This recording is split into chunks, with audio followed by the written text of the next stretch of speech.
The usual warning to all politicians this time of year. We're making a list. We're checking it twice, and we do actually know who's been naughty and who's been nice. Last Christmas, voters gave him their hearts. He was 23 points ahead. Now, they're tearing him apart. The Tories got an early Christmas present, a feisty new leader. But some of her MPs are already muttering, "Where's the receipt? We might need to exchange this one." Never mind the frankincense and myrrh, he's eyeing up Elon's gold. If there's any left after this guy spent $1.5 billion getting elected. So, just how much has the government achieved this year? And what are the prospects for next? I'll speak to the leader of the House of Commons, Lucy Powell. The Conservatives have gone from government to opposition, losing 175 MPs in the process. They've gained a new leader, but is she having any impact? I'll ask Shadow Housing Secretary Kevin Hollinrake. In less than a month, Donald Trump will be president again. We'll have a new ambassador in Washington. So how do you deal with the Donald on tariffs, on Ukraine, on more? We'll speak to our former ambassador in his first term, Lord Darroch. And growth non-existent, inflation and borrowing costs up, and interest rates not coming down. Just how bad is the economic situation right now, and what can Rachel Reeves do about it? I'll be joined by the former Bank of England Deputy Governor, Sir Charles Bean. Plus, with us throughout the show, former Labour advisor and broadcaster, Ayesha Hazarika. Former Conservative advisor, Joe Tanner. And the Eye's chief political commentator, Kitty Donaldson.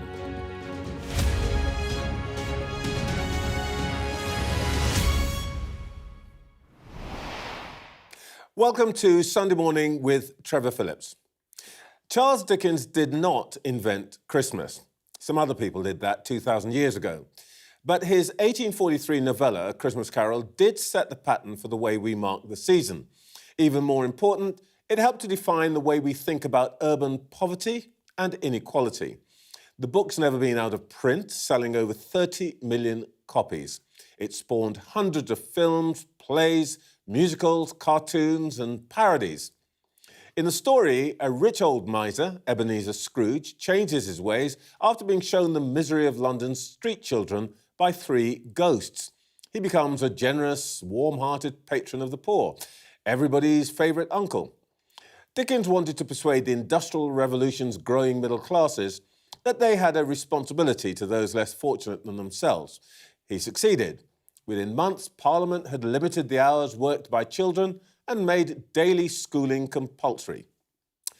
There may be people who hope that Rachel Reeves is going to wake up this Christmas morning, throw open her windows, shout out a Merry Christmas to all, and announce the restoration of winter fuel allowances to all pensioners. Forget it. The Chancellor, as far as I know, doesn't believe in supernatural spirits. Unless, of course, the ghost of Christmas yet to come shows up with a chart suggesting that Labour's abysmal poll ratings might persist into the next election due by mid-2029, unless she changes her ways. Well, stay with us. Who knows what might appear in the next hour or so. Let's start this morning with the government. I can speak now to the leader of the House of Commons, Lucy Powell. Good morning. Good morning, Trevor. Can we just start with a story in the papers this morning? Are you intending to change the law to block large donations by Elon Musk to parties such as Reform UK? Well, we've no immediate plans to do that, but we do have a manifesto commitment to look more broadly at our elections regime in this country, from things like votes at 16, which we're committed to, but also to make sure that our electoral system has got that integrity and is robust from many of the new issues that face undermining our democracy and our elections. But just to be clear, that foreign donations to UK-based political parties is prohibited under current law. So that's something that already exists. Mr. Musk's biggest firm, Tesla, did make something like £90 million in its UK branch this year, so he could spare the money. But I noticed the word immediate in your answer there. It's doing a lot of work, so actually something could happen in this parliamentary term, maybe.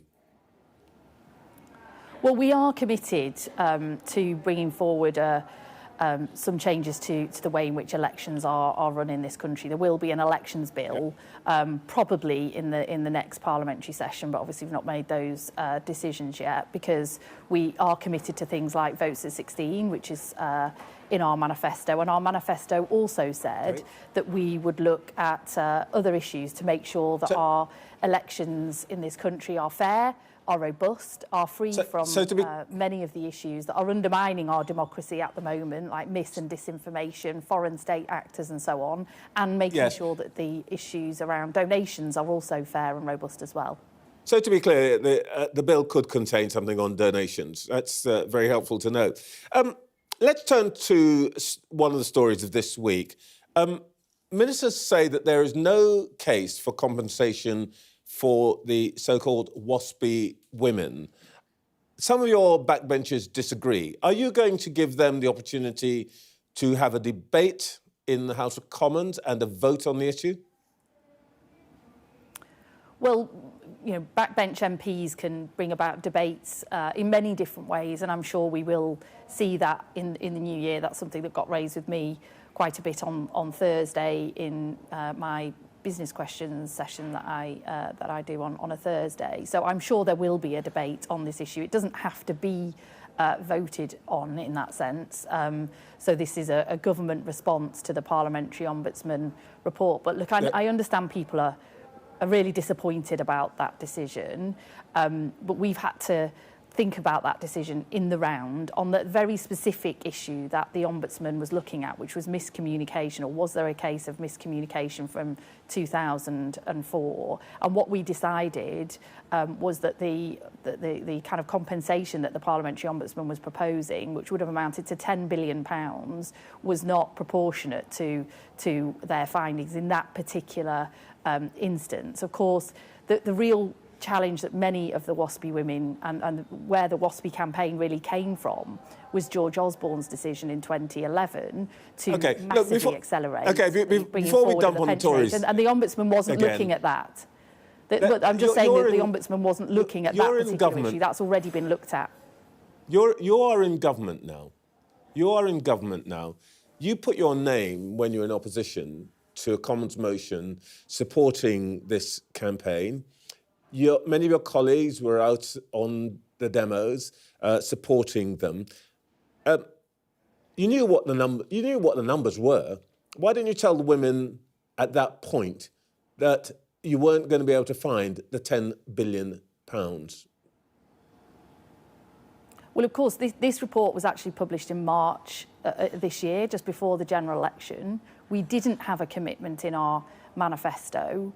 But you knew what the scale of it at all, or in this report. Well, look, as I say, I was an MP, actually I wasn't an MP, but I was working in Parliament in 2011 when George Osborne made this big decision to really accelerate bringing forward the pension age for women, which is what really gave rise to this whole campaign. And the Labour Party in Parliament at that time, we put down amendments. We opposed that at the time. That issue was looked at separately. You weren't against George Osborne's equalising the pension age at all.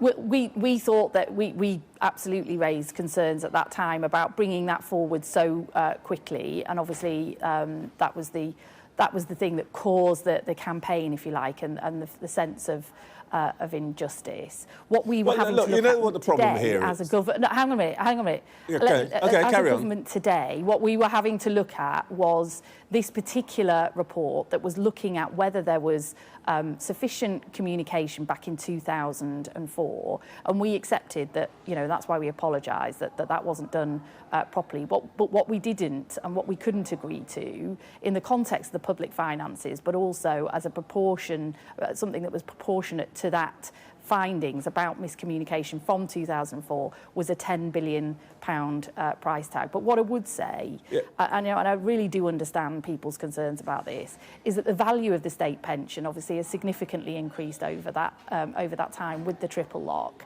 and also with the single tier pension that came in 2016. Women particularly have now benefited from that single tier state pension.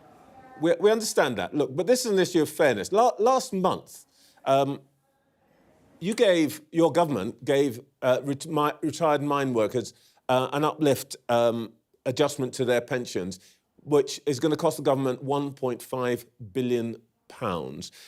You didn't have to legally, but Ed Miliband described it as a scandal, and you found the money. What's the difference between the mostly male mine workers and these women? Well, look, that's a long-standing injustice for our mine-working community that's been going on for a very long time.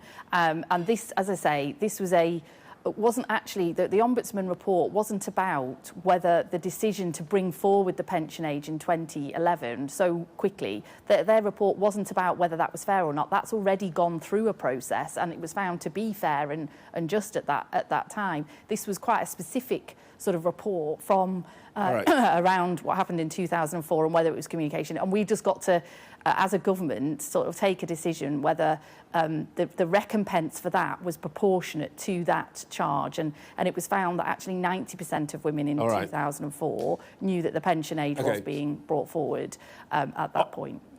All right, let's talk about the economy. We're closing out the year. 2 months of zero growth. Bank of England reckons it's going to be a quarter of zero growth. Inflation's up, borrowing costs are up, business confidence down. Are you embarrassed at the gap between the pre-election promises you made of change and growth and what's actually happened? I'm not. I mean, obviously, it's disappointing, these figures. Of course, we want to see these things happening faster. We want to see more growth in the economy, and we want to see that faster, but really so that it can be felt by ordinary people around the country. But this is a bit like turning around some huge oil tanker, and the underlying problems that the country faces, which are unprecedented and huge, which is why people voted for change, because they could see, quite honestly, going into that election, the country was going down the Swanee. We had living standards falling for the first time in our history going into that general election. We've had public services, particularly health and education, absolutely on their knees, in dire state of investment.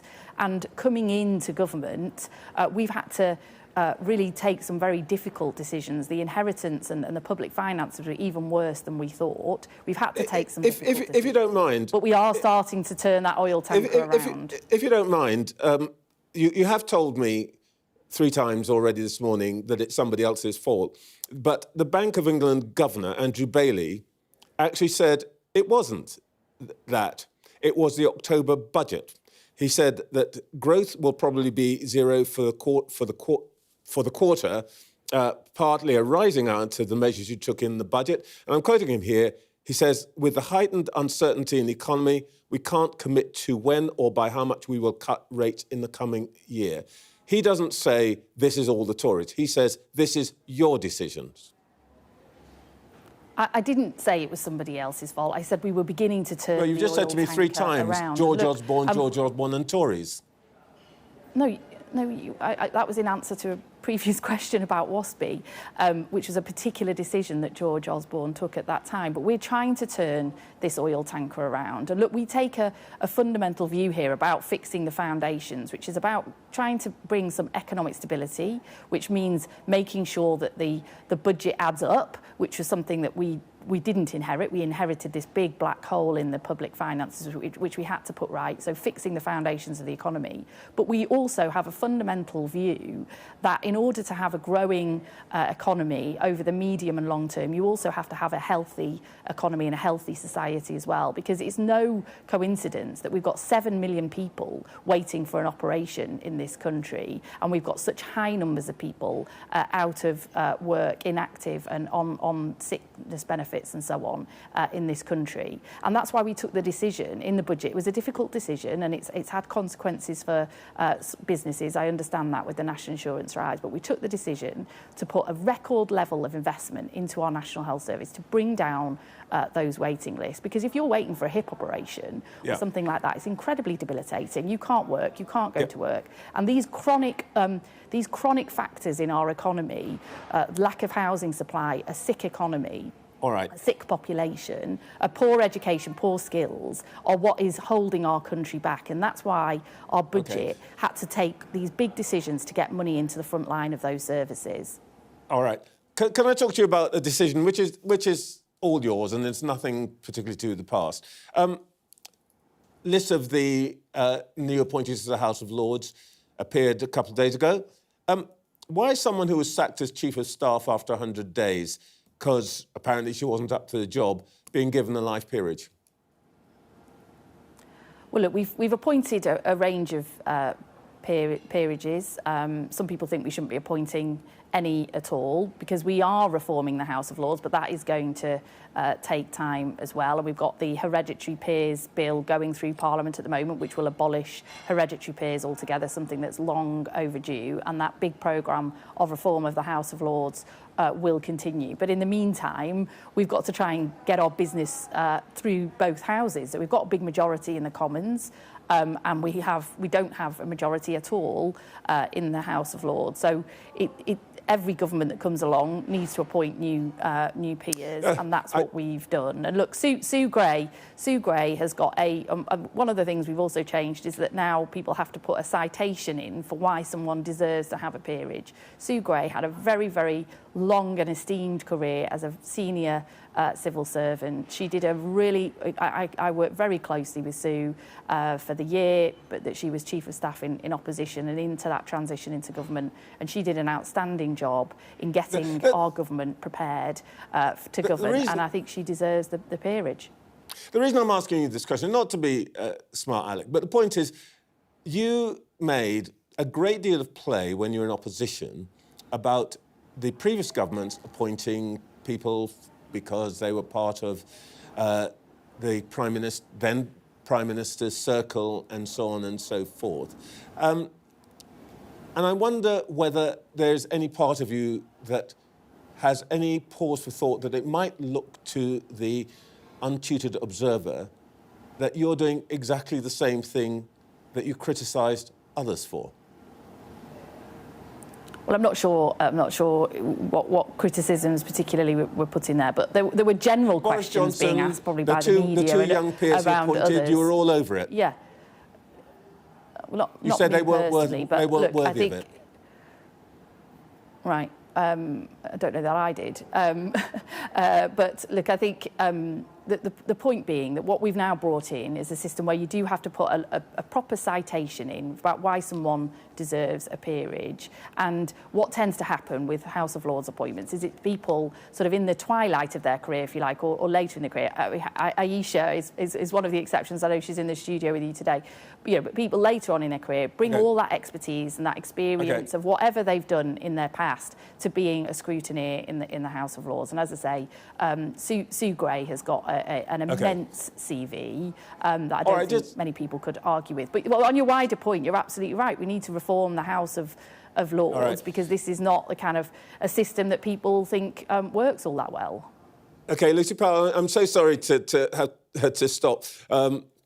Because you are out of time and we've got to move on. But thank you very much for your time this morning. I understand. A Merry Have Christmas, a good Christmas for you, Trevor. to you. And you. OK, let's see what our panel made of all that. We're joined all morning by the former Labour advisor and broadcaster Ayesha Hazarika, the former Conservative advisor Joe Tanner, and the ICE chief political commentator Kitty Donaldson. Ayesha, it's not a great Christmas message for Labour, is it, at the moment? Well, I mean, it's fair to say that governing is definitely more difficult than being in opposition against a wildly unpopular government that's been in for 14 years. So, look, I don't think, anybody would argue that night is day. It is a difficult first Christmas for this government. But I think what's really interesting is that a number of things can be true at the same time. This government is new. It has had some difficulties. It is also true, and I know everybody kind of groans about this, but they did inherit a difficult set of circumstances. You look at what's happening with the prison system. You look at, things that were blatantly uncosted, like the cost of immigration and asylum. We know there were massive problems with the public realm. That is why the Conservatives lost so badly. But I think what's really interesting, just having this 6-month milestone, is that the next 6 months will slip by quickly, the next 6 months will slip by quickly. And I think the one thing that this new government is going to have to think about absolutely relentlessly as they move into 2025 is getting on and delivering. And I think for the interesting sort of wider political landscape is it's not the Conservative Party that Labour strategists are worried about. It is the rise of reform. I want to come back to that, and I want to talk about, if you like, what you might call the unforced errors. But let's start with the economic situation. How long do you think, Joe, the argument's going to hold? And Lucy Powell made a fair stab at it, saying that the oil tanker's got to be turned around and all of that. How long is that going to be credible? I think it's already waning a bit. I mean, we're all willing for this oil tanker to turn around. We all need it to turn around. Whatever your politics, you do need the oil tanker to be in the right direction and, turned around fully and in the right direction. The problem is what we're seeing is almost a sort of, as it's moving, we're seeing it taking other vessels and goodness knows what else with it, because it doesn't feel that the movements that are being made to so-called progress are being well received. Business, certainly, for one. And the minute Ayesha said the word milestone, I was like, oh, goodness, here we go. There's another one of those lines. But it is a challenge. Like, how do you show progress when there doesn't really seem to be any progress? All these small things that they're doing do seem to be having a negative effect. And that is a really big problem for the sort of storytelling of the government, because you need to give confidence not only to the public, but you need to give confidence to business, because business ultimately are going to drive this much-needed growth that we all need to see. And if that is the rocket boost that the tanker needs to get in the right direction, well, goodness knows we need the country to be talked up rather than talked down. And the more and more we hear about how awful what's been inherited is, it just puts everybody off. And I think businesses out there that should be making big investment decisions are going to be wondering whether to bother. I can feel the oil tanker is going to be sailing with us through the morning. Kitty, the signals seem to be pointing in the wrong direction. But some people think that, of course, there's strategy here. Get all the bad news out of the way early, and then the sunlit up. Everything after that looks like sunlit uplands. I guess so, but I think the sunlit uplands are 3 or 4 years away at the very least, aren't they? Because even if you look at the Office for Budget Responsibility figures in the budget, it shows that growth isn't going to come for a couple of years, or 3 or 4 years, and even then it's going to be quite anemic. And I think all the kind of the big stuff they're doing, like liberalising planning laws, so that you get the house building boom going on, that's great, and clearly the country needs it. But no one's going to sort of see a house for a few years. So you're right that they're sort of front-loading the pain, and that's quite bad for morale, both in the Labour Party and the country. And so you've got businesses saying the national insurance contributions in the budget, putting that up. But that's, we're laying off staff and we're not going to hire next year. And I think actually when we look at this back at this year, there are kind of I would point at two big things. One is political, one is economic, and the economic one is putting up the national insurance contributions, and that's going to have a filter-on effect next year in terms of business confidence. And the political decision, I think, that most affected the Labour Party was the first one that Rachel Reeves took, which was to get rid of universal winter fuel allowance, which has just allowed a kind of narrative to develop that they're sort of that the political decisions that Labour's making aren't necessarily the right ones. Everything's a decision. Giving extra money to the train drivers is not a decision that many people welcome. Well, actually, you can see the degree to which they've fallen into a hole here. This is the way that their lead has fallen from 19% to 0.5% over the year, which is pretty dramatic. And I think we've got another graph here that will tell you where we are at the end of the year. We'll come to that in a moment. But Ayesha, some of this is not just the economy. Some of it is unforced errors, I think, to some extent. And I was asking Lucy Powell about the Sue Gregg thing. Now, this is not a question about the individual, but the story that will now be told is this is somebody that the number 10 found unsatisfactory, had to move out of government, yet she's being rewarded with a seat in the House of Lords. Isn't this adding to a narrative that's unhelpful to the government? Well, there is a consistent and very serious problem in this country and many other countries about a sort of terminal lack of trust in politics. And I accept the fact, and I'm not here to argue night as day, it has been difficult for the government, but I don't see a counterfactual world in which, I think the winter fuel was a very difficult decision, and Labour MPs and Labour peers will say that privately. And it is easy to sit here as a commentator and be the armchair general about what could have been done differently. But I go back to the point, we did, and this government inherited a very difficult set of circumstances. Now, when you come to doing a budget, there are going to be decisions that there's always going to be groups that are angry with your decisions. If it hadn't been the winter fuel allowance, and I think that was a difficult decision, it would have been something else. If it wasn't national insurance, it would have been something else.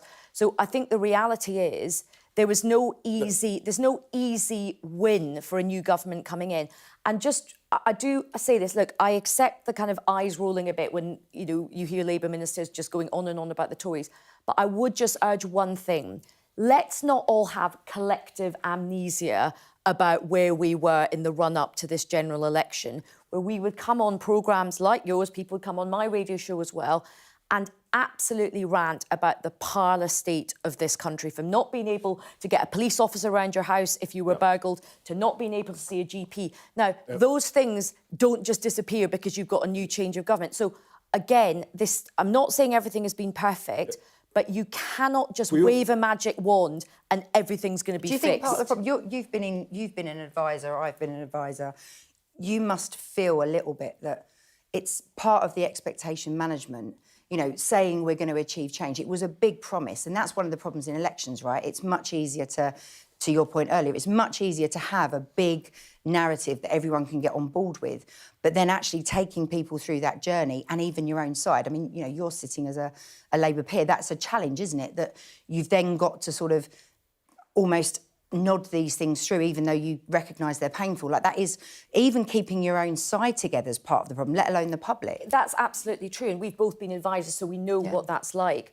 My advice to this government going forward is things are really, really difficult. However, I think more has to be done in terms of taking people with you, including your own side, but more importantly, the public, and explaining something, because everything is, the point that Kitty made about, some things are difficult decisions now, but there are some things which business are keen for. Like, if the planning reforms happen and there is big investment in infrastructure, that will be a very good thing for this country. Kitty, but you have to explain this stuff.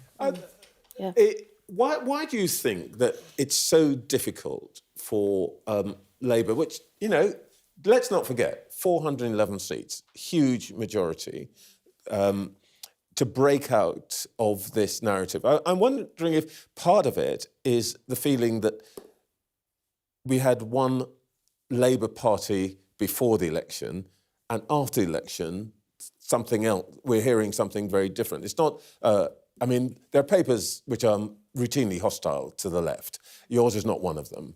Why are they so difficult? Why is it proving so difficult for them to break out of this doom loop, if I can use that expression? Well, first of all, I'd say our paper is neutral. We've never backed a political party. I have a kind of wider theory of all this, and I think politics has sped up over the last few years. I think the Tories are partly to blame for that, getting through so many leaders in so few years, and people's expectations are higher than they've ever been. And I absolutely have sympathy with what Ayesha was saying. I think the inheritance was absolutely appalling that Labour have inherited from the Tories. But I think part of that is kind of sort of calcified cynicism that everyone's kind of like, nothing's going to change, it's all going to be awful forever, and we've got this shiny new Labour Party, new government, and why haven't they fixed it like now, you know? And obviously they can't, you know, this oil tanker takes a while to turn around. And that's why people are looking to smaller parties like Reform, because they offer these sort of quick fixes, and which is appealing when you want to get your hip replaced or. It is. We're going to come back to opposition. In fact, we're going to talk about. Remember, there is an official opposition. We're going to talk about them, about them before we get to Reform. It is 9 o'clock. You're watching Sunday Morning with Trevor Phillips. In the last hour, the leader of the House of Commons has told this programme that there are no immediate plans to change the law on political donations, given that Elon Musk may potentially give a large amount of money to Reform UK. Lucy Powell said she understands the anger of waspy women, given the government will not provide compensation. Well, there's a lot to come this morning. Any second now, we're going to be joined by the Shadow Housing and Local Government Secretary. I can see him on my right here. Plus, as the economy's gears continue to grind, what will it mean for inflation, interest rates and growth in 2025? We'll talk to the former Deputy Governor of the Bank of England, Sir Charlie Bean. And with Lord Mandelson getting his passport ready for a stint as ambassador to the United States, we'll talk to a former holder of that very job, Lord Kim Darroch. Well, it's been quite a year for the Conservatives, from government to opposition, via a devastating election defeat that meant 175 Tories lost their seats. Well, they gained a new leader in Kemi Badenoch, but there's little sign she's making a difference, with the polls showing that it's Reform UK that's growing in popularity. The Shadow Housing Secretary, Kevin Hollinrake, is with me. Good morning. Good morning, Trevor. Everyone thinks that the Starmer administration's had a pretty rough start. We've just been belabouring them. But your poll ratings have barely budged. Why aren't the Tories benefiting? Well, we are. I mean, if you look at the real elections Not that really. count... look at the elections that count. You're no more popular than you were before. Well, why are people voting for us in local elections, in by-elections, in councils, then? Oh, they're also voting for Reform. Reform won, I think, 2 this week. OK. So, since the election, Labour have lost 27, we've gained 24, Reform have gained 7. So, very good results in Fylde, in Dudley, in Essex, in Stock in Essex. So, we show on the ground, when our activists get out there and take the case to the public, as we need them to do, both new and old activists, and that's the key to this, when we get out there with our message about that if you vote anything other than Conservative, you'll end up with Labour. That's what you got at the election, and that's what you get in 2029 unless you vote Conservative. And if you want to get rid of the Labour government, as many people do, you need to vote Conservative and help us get across the line. Oh, so it's all going very well then? Well, those results are good, don't you think? I mean, of course there's work to do. Of course, and it'll take time for Kemi, for people to understand what Kemi's all about. And I worked for her for 18 months in the Department of Business and Trade as her minister, and I was nothing but impressed about the person she is. She's bold, she's optimistic, she's strong, she says what she thinks, which in politics I think is quite a rare commodity, sadly. So I think over time people will grow to really respect her, and I think come 2029 we'll be in a much better place in terms of convincing people to vote Conservative. OK, well, that's the ad for Kemi, but let's test that a bit. Do we really understand what she's about? Two weeks ago, there were hundreds of farmers in their tractors on Whitehall protesting about inheritance tax. She failed to ask the Prime Minister about inheritance tax when they were just a few hundred metres down the road. This week, with the government under attack from its own backbenchers over a U-turn on, or the position on the waspy women, she just ignored the issue. Is she making some pretty poor choices as leader of the opposition? No, she mentioned WASPI this week in she mentioned it in the first sentence of PMQs and then went on to ask about something different. I think Kemi completely wiped the floor with Keir Starmer this week, and she's grown in confidence in the dispatch box. You're not the best judge of that. But my point is she choosing the right agenda? Because as far as one can make out, she's not really being heard, and your poll ratings are just not budging. Well, look at the family farms tax. She came out straight away, as soon as that policy was introduced, and stood up on that stage in Whitehall and said to those farmers, we get into power, we will reverse this. And Kemi's been quite clear that she won't come with new policy proposals at this point in time, but she knew that was so bad and so damaging to investment and to farming that she came out against it. And the same on business property relief, which actually is a much wider issue. Family businesses in the UK employ 14 million people. They pay £200 billion a year in taxes.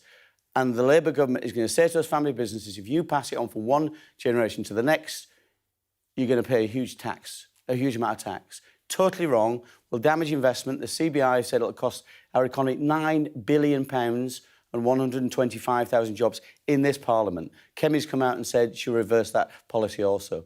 I think she's making the right choices. Does it worry you at all that the one thing we now know that she really would change were she in government tomorrow, from the public's point of view, looks like, the Tories support rich farmers, like Jeremy Clarkson? Well, that's a misunderstanding of the issue. If you look at that's politics.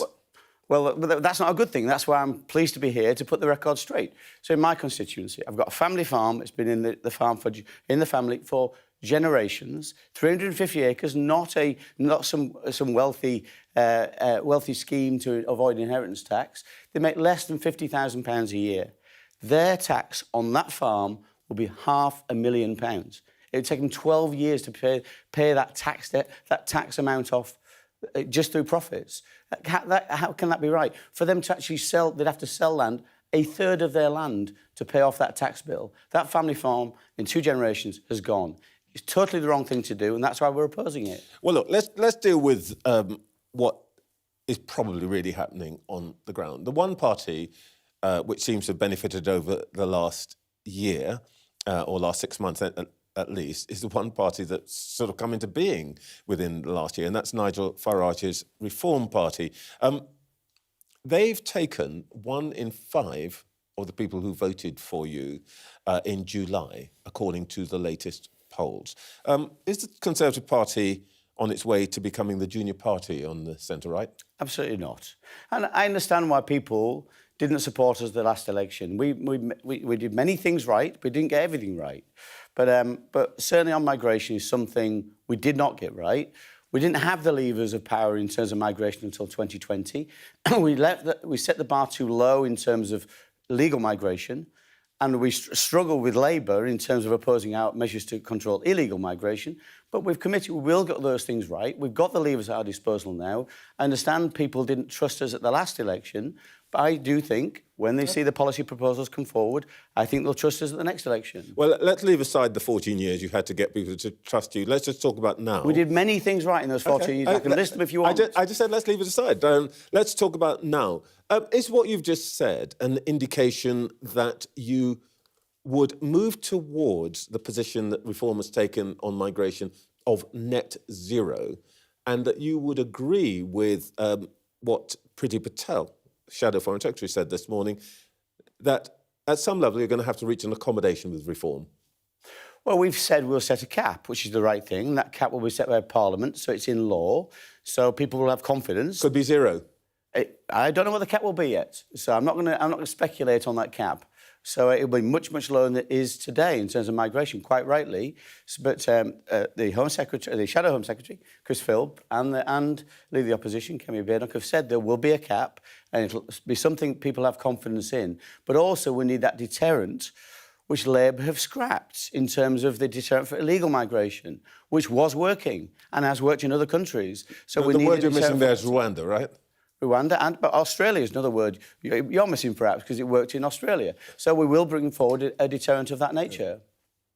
All right, well, look, there's a lot of noise this morning about Elon Musk's potential donation to reform.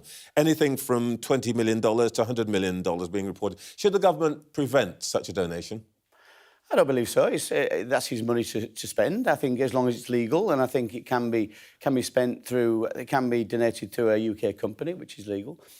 I've got to say, I have great faith in the British public. I don't think the British public can be easily bought. I think they'll decide at the next election who they think the best party is to run this country, and I think they'll choose Conservatives. If, by the way, Elon Musk suddenly had a change of heart and decided to offer the millions to the Conservative Party, would you take it? Well, all donations are welcome. If he thinks we're the right people to represent the people of this country, then so be it. Well, I'm sure Mr Musk watching will have heard that. Thank you very much, Kevin Hollinrake, for your time this morning. Right, back to our panel. Ayesha Hazarika, Joe Tanner and Kitty Donaldson. Joe, how's Kemi doing? I think it's hard to say. We haven't seen that much of her. And I think there's been so much airtime taken up with what Labour are doing or not doing that sort of affects the economic reactions to things that we're really focusing a lot of attention on that. And she's kind of sitting back and almost, to some extent, letting Labour's problems evolve rather than, in my view, getting really stuck in. So I think the jury's out. I don't think there's been a huge amount. To some extent, maybe that's a good tactic because there are these sort of grumblings. There's people on Labour's own side that are unhappy. And so that actually is something that can play out without her having to get too involved. But where is the official opposition when people are hurting? You need to see them do something. So I think there is going to need to be a bit of a step up of activity. Kitty, you have to sit through PMQs and so on. Am I wrong to have suggested that she might be choosing the wrong agenda, or is there some devious plan here? I'm not sure about devious plan. I mean, I think the Tory party, when I speak to them, are kind of split into two camps, and then largely split upon the sort of Rob Jenrick, Kemi Badenoch lines, which was during the campaign, he basically had a sort of scattergun approach to policy, and she had a very sort of focused kind of, no, let's sit back, we don't need policy until, you know, a year before the election or 2 years before the next election. And actually those arguments are still going on within the party, and the people who backed Robert Jenrick during the campaign are starting to kind of get a bit angsty and say, look, come on, get on with it. And we need to sort of look like we've got proper things to say. I think she's fine. She's got space to sit back a bit. Those mutterings are kind of quite low level at the moment. And actually, PMQs doesn't really matter in the sense of what the country sees. The Tories can clip up a little bit where she makes a success of it, and that'll go out on social media. The only kind of advantages it has is in a sort of morale boost, a weekly morale boost to the Tory party. So backbench MPs, yeah, exactly, feeling cheerful about where they are, and that's what will keep. That's why she needs to get better to keep the voices on the sort of Jenrick side quiet. I actually used to have to prepare Ed for PMQs. I know you came up with the jokes, but do you think this strategy of, sit back, let them make their own mistakes for the time being, because there's not going to be a contest for 4 years, is the right one for her? No, I don't. And I'm actually quite surprised because I was worried from a Labour point of view that Kemi was going to be quite a challenge for Keir Starmer at Prime Minister's questions because she's incredibly articulate. She has got real presence, I think. She has got quite a lot of charisma. And it just hasn't materialised at the dispatch box. Where I would kind of disagree with Kitty is that I think for a leader of the opposition, PMQs is really important because it's one of the only times where you're relevant. You're fighting for relevance as leader of the opposition, particularly when you've lost so many MPs. And I think the danger for Kemi Badenoch is if she becomes too passive, and I think there is an argument that she's in that zone. Who do people think is the official leader of the opposition, as was quipped at that famous Christmas Spectator Awards? Nigel Farage. Well, let's come to Nigel and his team. They're entering Christmas pretty cheerful, aren't they? Are they serious, do you think, Joe? I think they are, in that they can see, maybe it's sunny uplands for the party, they can see something that they probably haven't been able to see before. They can see they've had success. They can see that they are having an impact. To Ayesha's point, I think this thing about PMQs is exactly right. It has changed.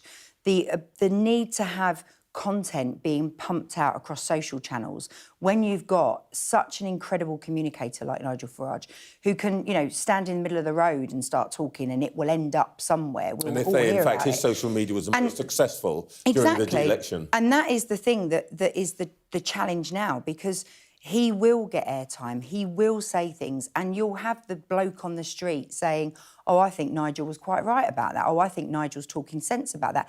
And not even necessarily because it's a particular policy, but because he's just complaining or striking a chord with people about something that's bothering them. Whereas if you're the Conservatives that are probably looking a little bit at where Labour are now, which is Labour went and did all these photo ops and said, I'm against this or I'm pro this. And of course, now in government, they can't do that.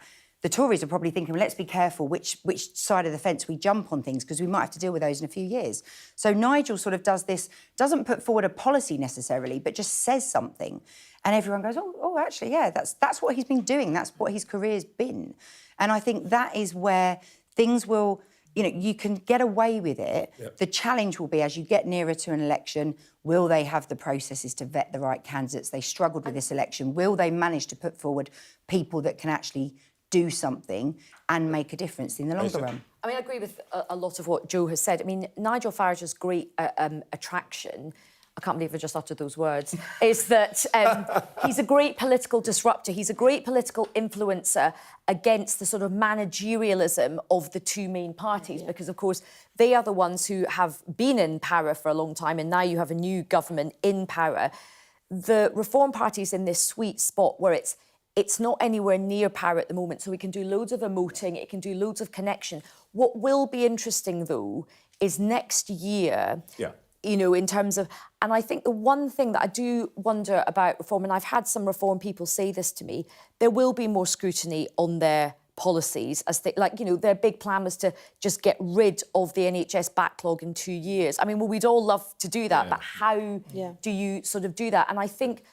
the British public are not stupid, particularly post-Brexit. There is that phrase, if something seems too good to be true, it probably isn't. And people will be asking that question of reform at some point. We've got to pay the bills, but we're going to come back to this. Next, we'll look at just how grim is the economic picture in the UK right now with a former Deputy Governor of the Bank of England, Sir Charlie Bean.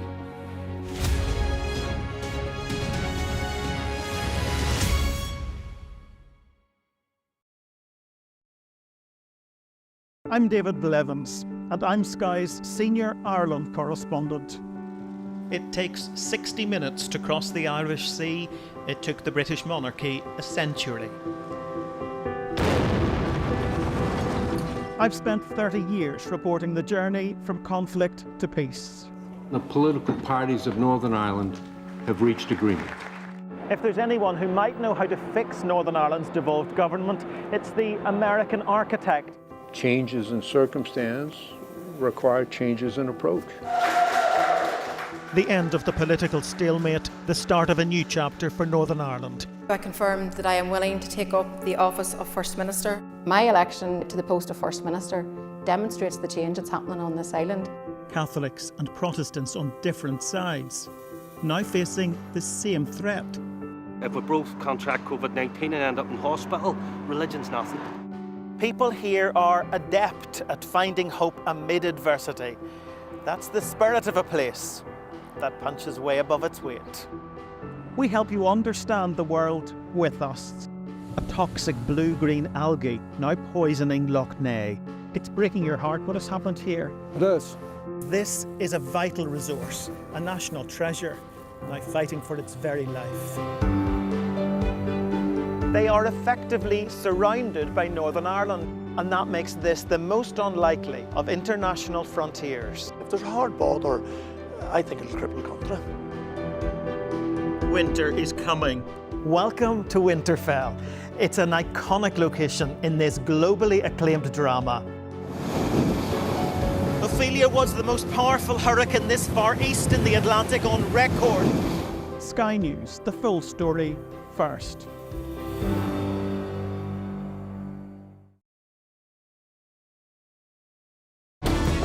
jubilation in the streets, while some emotional.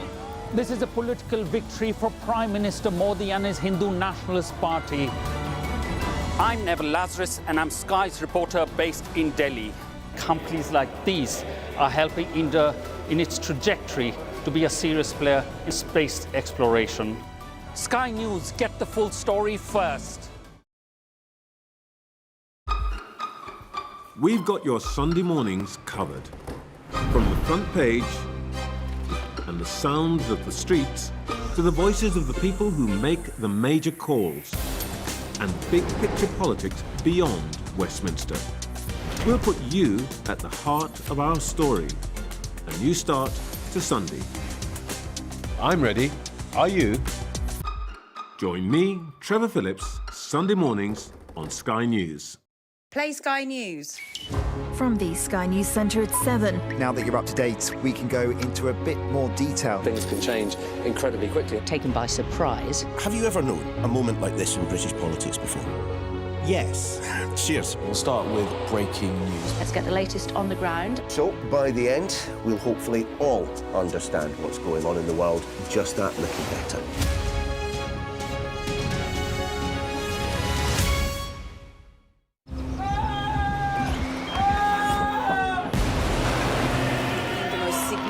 Day of this conflict. They keep telling us that they want aid. And this is what's left of it. Tanks, heavy vehicle. Why only in America? People want their country to work. You want a job in a normal life. Why are these homes empty? I want you to be honest with people.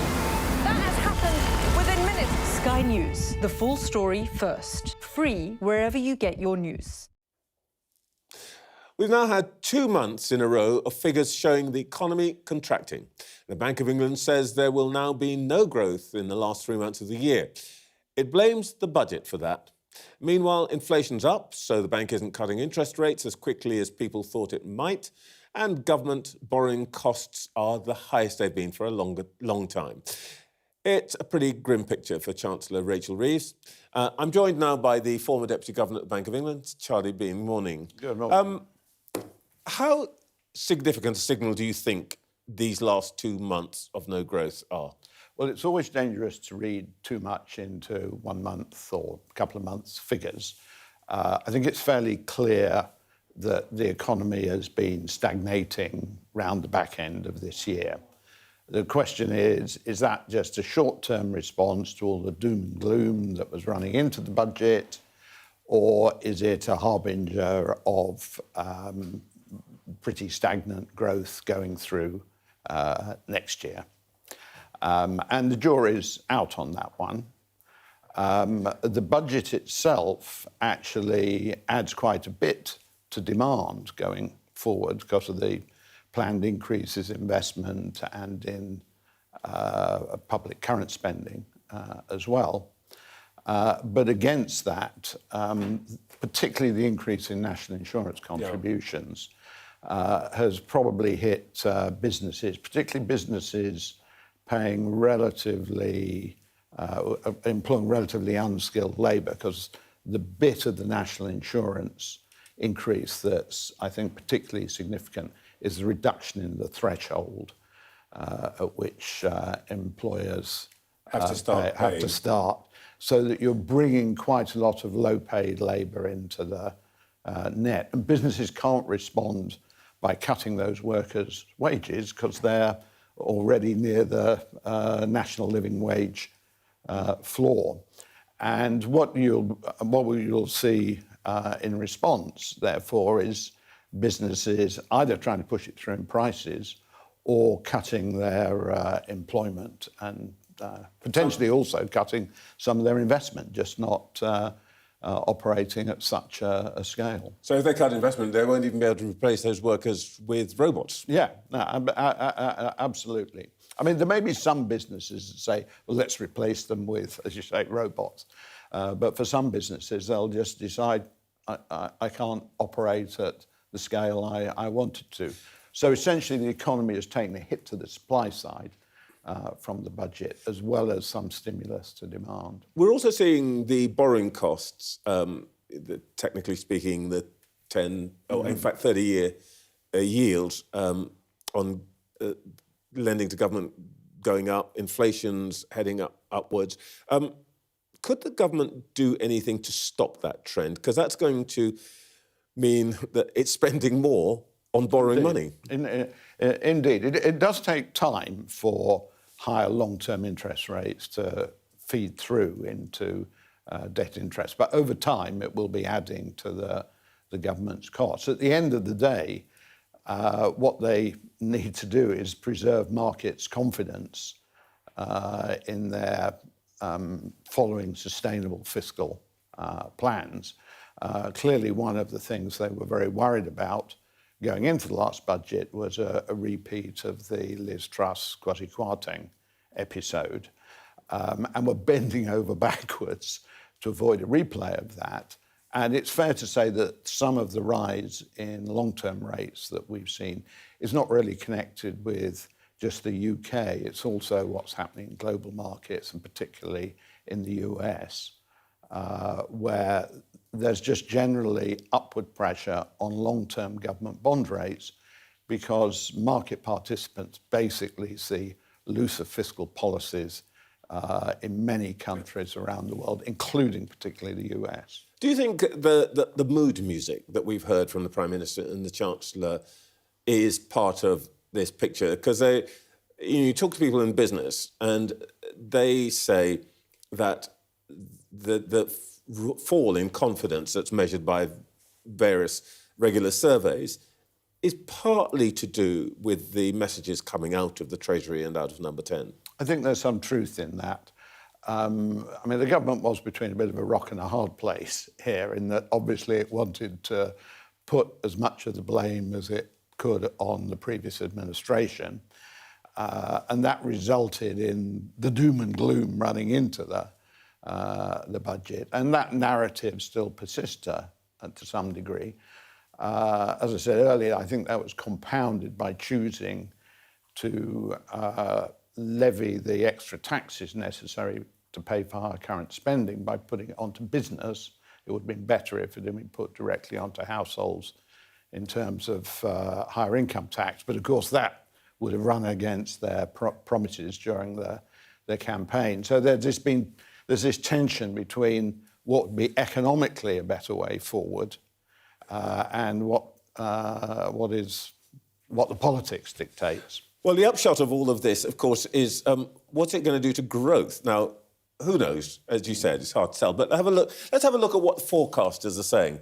The OBR, which is what the government takes its cue from. Indeed, where I used to, after I left the bank, I served at the OBR. Indeed, you were there. You were the guru for this. I was the guru. Yes. And the Chancellor would say, I'm following the OBR, 2% growth. Problem is, right now, it looked like nobody else believes that we're going to hit 2%. And is that going to be... I think if the OBR were to conduct new forecasts now, they would be downgrading that growth forecast. Simply because they have information about growth at the back end of this year, which they didn't previously had. So it is reasonable to expect them to project lower growth for 2025, more in line with the sort of numbers that you're showing here. Of course, one potential consequence of that is that she's going to have to come back and find ways of raising more money, which could mean tax rises. Well, not necessarily, because the key thing about the fiscal rules that she set herself is that they apply for 5 years down the road. So the question is, does the lower growth now imply lower, what in the jargon is called potential output, the normal level of operation, once the short-term frictions have worked their way out? Would the OBR mark down their estimate of the long-run supply capacity of the UK as a result of what we've seen? I suspect they wouldn't. So the fact that we've had a low growth in the near term would actually then be reflected by somewhat faster growth further out. Oh, I see. So the whole... It's possible. It's possible, but you shouldn't immediately assume that low growth now implies a worse outlook for her. It's all pretty risky. And the government ministers, when they come in here, they say, Trevor, hang on. Yes, there might be low growth next year, but you know what we're going to do? We're going to change the curve by decisions. And our big decision is going to be planning reform. How much store do you set by this idea that Angela Rayner's planning reform is what's going to kickstart the growth and change the curve so there's more growth later on in this 4-year period? Well, it's certainly possible that government actions may raise the underlying growth rate. At the moment, the OBR haven't given them any credit for that because those policies haven't been implemented. The thing that's always difficult for the OBR to judge is how much effect those sorts of policy actions will have, because the proof of the pudding is in the eating with these things. That's very simple reference. Indeed. It's not unreasonable for the government to say, well, look, we are planning to loosen up planning, and that will have benefits. And indeed, it may well do, and I welcome it. I think they're exactly the right policies, and more generally looking for other areas to deregulate, to reduce burdens on business will be helpful to growth going forward. I think the problem that the government may face, though, is that the benefits of that, because it shows up in higher investments, they come quite a long way down the road. So, hold our breath. Yes, I think so. Charlie Bean, thank you so much for your time this morning. You're welcome. Next, it's less than a month until Donald Trump is president again. How best to deal with the Donald? I'll speak to the former ambassador to the United States, Lord Darroch.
Play Sky News. From the Sky News Centre at 7. Now that you're up to date, we can go into a bit more detail. Things can change incredibly quickly. Taken by surprise. Have you ever known a moment like this in British politics before? Yes.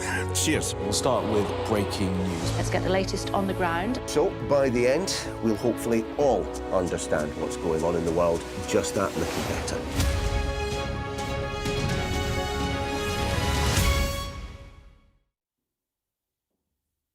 When we're back in the new year, there will be just 15 days until Donald Trump becomes president again.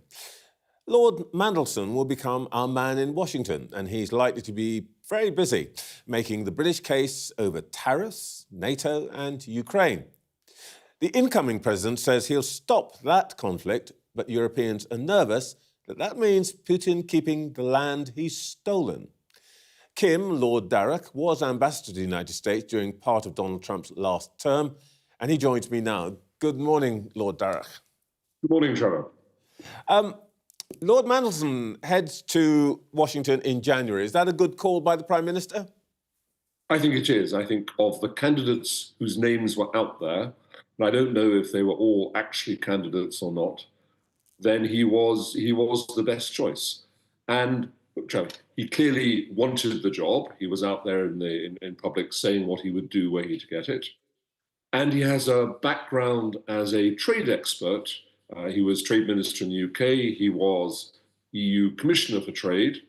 So he has a lot of expertise to bring to bear on the argument of whether we can persuade the Trump administration not to impose these 20% tariffs on all imports into America.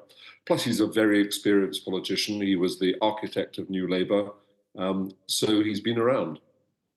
Yes, well, he has been around, which means that there's quite a lot of baggage attached to him, including calling Mr. Trump, amongst other things, a danger to the world and a racist. One of the president-elect's team has called him a moron. I'm not a diplomat, but that doesn't really feel like the basis for a warm working relationship. Well, I wouldn't take all of this stuff too seriously, Trevor. First of all, the man who was out tweeting about Lord Mandelson yesterday was one of the two lead campaign advisors for Trump during the election campaign. He is an election strategist. That's what he does. I don't think he's in the Trump White House team. I think his job is finished. And I don't think, I doubt that he's actually, he cleared his lines with the president-elect before he tweeted what he did. Second, this is what life is going to be like under Trump 2.0. It's like a 24/7 barroom brawl. You get this sort of stuff going all the time. You need to have a thick skin, and you need to manage it and to get through it, to weather it, as it were. So Lord Mandelson's a very experienced politician. I'm sure he can cope with this kind of stuff. I'm just savouring the image of Peter Mandelson walking into a barroom brawl with Donald Trump. But I suppose... Remember, Trevor, he did have a reputation for ruthlessness, so he can look after himself. I wouldn't know anything about that, Kim, but I suppose that there is some sense that actually the Trump White House might be rather impressed by his status and his history and might give him a hearing. Does a relationship with Mr. Farage get in the way here at all? Sorry. Say it again, Trevor. I was asking whether you think the relationship between Donald Trump and Mr. Farage might get in the way at all. It's just going to be part of the landscape. It's clear that Nigel Farage has a strong personal relationship with Donald Trump. It's clear that Farage is going to be over in Washington perhaps more often than he is in Clacton. And they've also got this relationship now with Elon Musk. That's just part of the landscape, and you have to cope with it. But the difference here is Peter Mandelson will speak for the British government, and Donald Trump ultimately is interested in power, and he will know that Keir Starmer has a huge majority in the British Parliament and is likely to be Prime Minister for the whole of Donald Trump's second term. So I wouldn't, if I were Mandelson, worry too much about other voices in Donald Trump's ear. That's just going to happen. What you've got to do is make yours the most important voice. All right. I'm sure that Peter Mandelson will call to ask your advice if he hasn't done so already. Has he, by the way? He hasn't. He has? He hasn't, no. Oh, he hasn't. OK, sorry. When he calls, what are you going to suggest might be his priorities? Look, I think from the stuff that's out there already, he's already thought quite deeply about how he's going to do the job, and everything he has said sounds very sensible to me. I think I'll just make 3 quick points to him. Number one, you have to get outside DC, outside Washington. It's a 90% Democrat city, and it's very unrepresentative of the sort of areas, the sort of parts of America that vote for Donald Trump. So get out to the Midwest, get down to the Deep South, visit the places where Trump is the dominant political force. If Trump becomes unpopular in those sort of places, then he's in trouble. But he will always be unpopular in DC. Second, I would say the people who really count for Donald Trump are the people who have made as much or more money than him and who are personal friends of his from the American sort of billionaire business community. And Donald Trump will be much impressed by governments saying, please don't do that, Mr. President, because that will harm us. He will be impressed if some of his personal billionaire friends say to him, Donald, if you do this, this is going to damage the American economy, it's going to put inflation up, it's going to drive interest rates up. So see if you can get to some of them, make your arguments to them, and see if you can get them making the arguments to the president. And lastly, watch out for the 5 a.m. tweet storm. I can't tell you how often I got woken up at 5 a.m. in the morning when I was in Washington, which is 10 a.m. UK time, because Trump wakes up very early and he tweets. And those tweets are completely unfiltered Donald Trump. And he will comment on what's going on around the world, including on things going on in the UK. He was very critical at times, for example, of the way Theresa May was handling Brexit. He once tweeted November 2017, I think, he retweeted some anti-Islamic videos by an extremist British group called Britain First.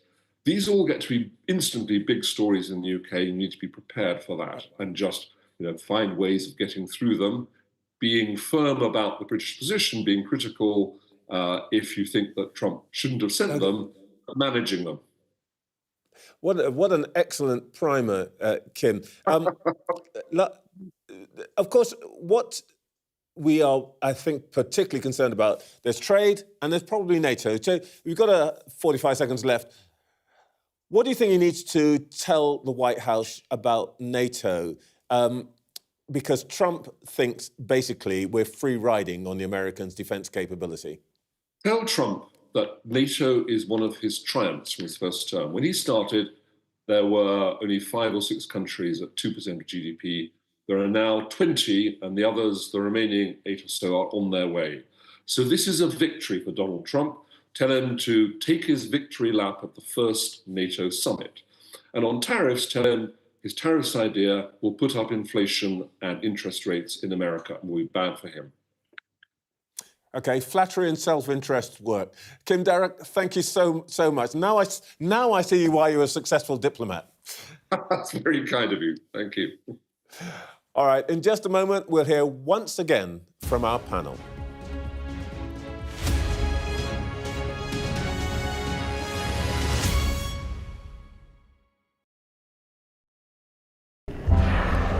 Once almost lost, these denizens of the deep are back. The problem for these whales is global warming. Water temperatures are rising. We're worried that the animals are actually starting to starve. Deadly and outdated. What do you think should happen to the net? I would like to see them go. I'm Nicole Johnston, Sky's Asia correspondent, based here in Beijing. A towering monument to the China dream and its demise. From one end of this country to the other, China is littered with real estate that's falling apart. China is facing a tsunami of the elderly. We have to work as long as health allows, otherwise, no money. China is under pressure to pay for the pensions of 500 million retirees. I've reported on a wide range of stories from around the world. Mass protests forced the president to flee. The sight of the president's private swimming pool only reinforces to Sri Lankans the great divide here between rich and poor. Aid groups say Gaza is now the world's most dangerous place to be a child. The Israeli army has raided towns and villages all over the West Bank. These tunnels run all over Gaza. The Gaza Strip is ridden with them. The referendum designed to unite the country has only deepened its divide. Sydney's floodplains underwater again. This is the third or fourth time in the 18 months that their homes have gone under. Sky News, the full story first. It may seem like a gimmicky toy, but it is part of the global race between the United States and China for new technology. This elite engineering designed to humour and to help us. Weeknights on Sky News. This is your chance. Tell people. Welcome to the Politics Hub. Our police force has apologised. If you want to find out about Grimsby, you come to the docks. I'm live in Jerusalem. Are you not concerned that that could lead to all-out war? Hello there, good evening. There are fears of an upsurge in violence. What's at stake here? You are watching the press preview, a first look at the front pages as they arrive.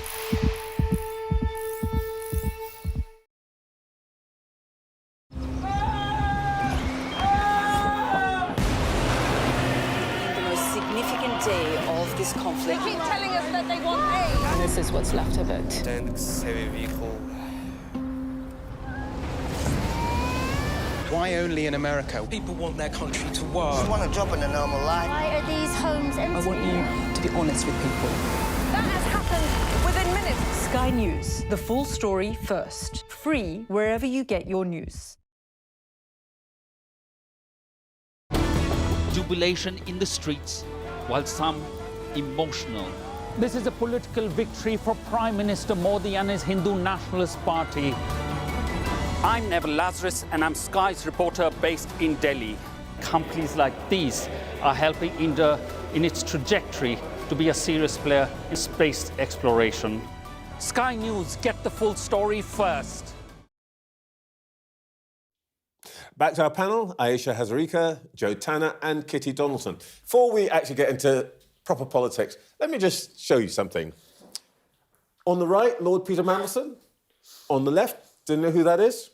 Yep, West Wing. That is Lord John Marbury, the former British ambassador to the West Wing, the show The West Wing.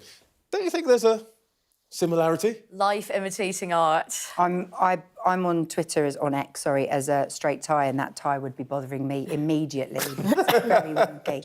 Can't be having that at all. I find the Marbury character one of the most irritating people in television, so I hope he doesn't behave like that when he becomes ambassador. I think everyone does. Yeah. Also, I do love that everyone's like, oh, I wonder how, they're going to get on. Well, Peter is the absolute alpha of the Labour Party and Donald Trump is an absolute alpha. So I think these two alphas are going to have such a fascinating relationship. Yeah. The bizarre thing is, of course, Lord John Marbury spent all his time drunk and Donald Trump doesn't drink at all. Anyway, and which one of them is a fictional character, I ask? Let's talk about actual politics. Let's look at the polling. At the end of this year, we have seen a fall in Labour numbers. Tories have stayed pretty much where they are. Of course, the big story here is the rise in Reform, which actually has been pretty consistent. The other thing, which I think I just want to show you, is the end of the year. My colleague Jack Parker has done a fantastic job here. 75 years of polling, he's analysed.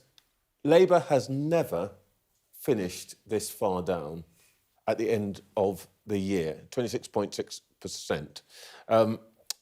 And that's pretty serious. Now, it may come back, but here's the way in which it collapsed compared to some other previous similar situations. And once again, it's pretty serious. Now, you were saying earlier on, Joe, I think, that this is not particular to Labour, but it's more an indication of the way that politics works now? Do you think this is just a volatility effect, or is it particular to this government?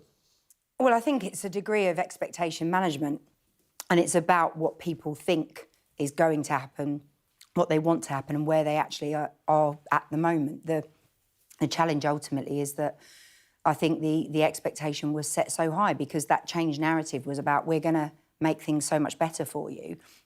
The reality is we're only a few months in, and instead it's just been a lot of, effectively, it feels like a bad breakup. You know, there's a lot of sort of complaining about the ex-girlfriend or the ex-boyfriend and how awful it was, rather than moving on. I think there's a sense from everyone of, come on then, move on, what's coming, what next? And so I think the challenge now is how to, Lucy Powell talked about it being an oil tanker, but it is about how do you get onto that narrative of what we are doing, not just what we want to do, but what we are doing and what tangible things we're doing that are making a difference. And that storytelling piece is really, really important for this government. Let's return to what we were discussing before, and that is the beneficiary of this is reform.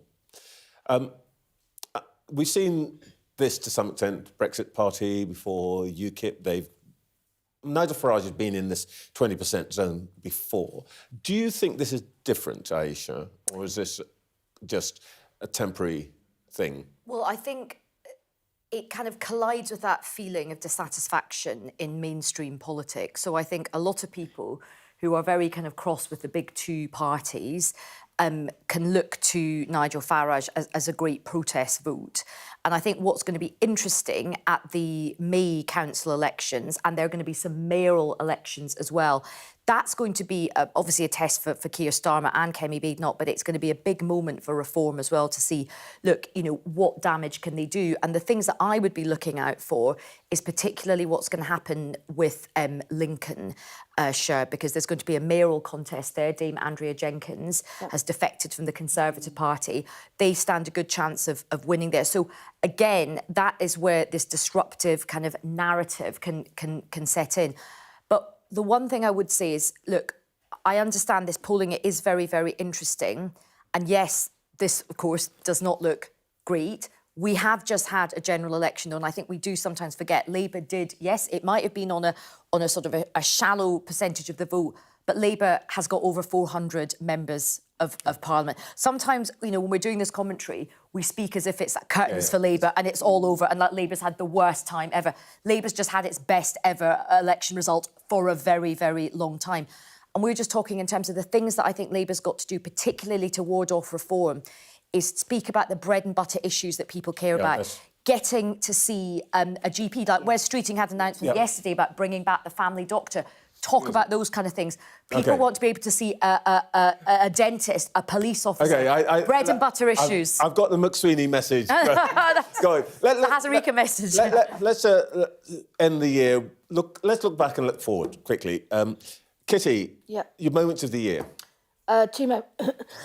Excuse me. One is when Donald Trump was shot through the ear and raised his fist. Yeah, the fight moment. Yeah. And the second for me is when Rishi Sunak came out in the rain, and I don't know about you guys, but I just thought, oh no, it's curtains. That image was just like, it is curtains. It's all over. Yeah, exactly. I would say that I think the public inquiries we've seen this year, the Post Office, Sir Brian Wagstaff and the infected blood scandal, you know, the really powerful moment where he was speaking as he released his findings, and that so many victims that have waited for so long. You know, sadly, we still haven't seen enough in terms of payouts and justice for them, but actually getting to the conclusion of that. We also obviously saw the Grenfell inquiry conclude. And I think on the sort of political moments, I mean, I still can't get my head around Ed Davey and the sort of Lib Dem campaign, which was obviously just bizarre, the slip and slide and all of that. You know, there's too many pictures of Ed Davey doing crazy things. But at least we watched them, right? It was the only thing that got him some attention. Yeah. And they had their best ever election And results. the reason we're not hearing from him now is because the weather's too bad for him to be doing those things. They've been pretty quiet. Ed Davey, a.k.a. Aquaman. Yeah, a fiscal stimulus for Thorpe Park, I think, sort of. So I've kind of probably got two moments. I mean, a non-political moment. I think that trial in France of Giselle Pellico has just been incredible. Somebody who's done a lot of campaigning around violence against women and sexual violence against women. Just her bravery, her dignity, her grace, her ability to just completely sort of shift the narrative on shame, I think is incredible. I just hope change will come from that. And I think I agree with all the, I mean, the Sunak moment in the rain was something else. But I think the assisted dying was a very, very big moment. And that vote could well be one of the big defining things of this parliament, a change not just in our politics and legislation, but a change in our families, our society, our community values, a huge, big shift. And Ayesha's too modest to say, but, you know, Baroness, it was a pretty big year. There were some pretty good pictures from that moment as well. Oh, you mean the well, you know, people out there thinking, would it ever happen to me? Look, there's an example. Yeah. It was a big moment for us here too. I agree with that actually. And by the way, I mean, I don't have a view about anything, but I will say that the assisted dying debate reminded us that Parliament can be something better, the House of Commons, I should say, can be something better. Yeah, I was struck by how emotional it was. Crazy, shouty cockfight. And I think the other thing that was interesting about it is because people were allowed off the whip, they could speak more freely, and that was just a revelation. And I know this is naive, and we're both former advisors. It would be great if people could be let off the whip a bit more, because they can speak from the heart, and it's such a richer, more interesting, more illuminating That's debate. actually, but that is one of the arguments for the House of Lords. The House of Lords is where I'm going to give you, that is one of next year's top watch-outs. What happens to this relationship? And the guy on the left there is going to be the most important person for a while. But looks more like Vice President there, though, applauding. I can't help but think they're going to fall out spectacularly at some point. 10 seconds each. What is to watch out for next year? Reform. The tightrope that the government's going to have between closer alignment with the EU and negotiating with Trump. I think individual voices, people like Elon Musk, diverting the debate.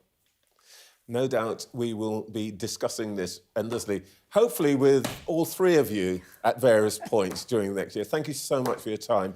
That is it for us this year. We will be back in January every Sunday following all of this.